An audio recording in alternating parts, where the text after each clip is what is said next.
তোমরা কেমন আছো? অমিত ব্লগে সবাইকে স্বাগত। দেখুন, আজকের একটা কথা আপনাদের সঙ্গে শেয়ার করবো। আপনি তো জানেন আমার ছেলে বলতে পারেন 100% হ্যান্ডিক্যাপ। তবু আগে কী হতো, খাইয়ে দাইয়ে দিয়ে চোখে দেখতে পেতো, বাঁদিকে চোখটা প্রবলেম ছিল, এবারে একদম দেখতে পাচ্ছে না।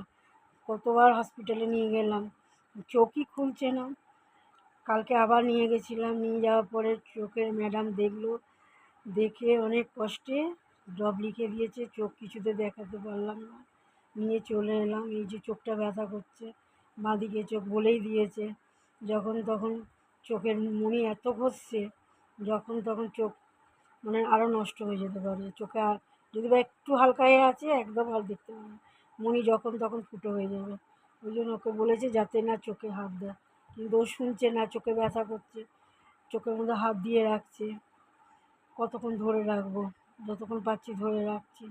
চোখে ড্রপও দিতে দিচ্ছে না, জোর জবরদস্তি করে চোখে ড্রপ দিচ্ছে। দেখুন চোখ ব্যথা করছে, চোখটা ধরে রেখেছে।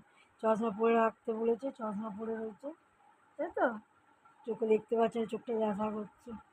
আপনারা আশীর্বাদ করুন যেন আমার ছেলে চোখে দেখতে পায়, চোখটা যেমন আগে ছিল ওরম যেন থাকে, চোখটা ঠিক হয়ে যায়, তাই তো।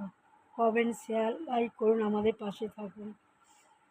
আপনারা যদি পাশে থাকেন, আপনারা আশীর্বাদ করুন, দেখবেন আমার ছেলে ভালো, তাই তো, তাই তো বাবা।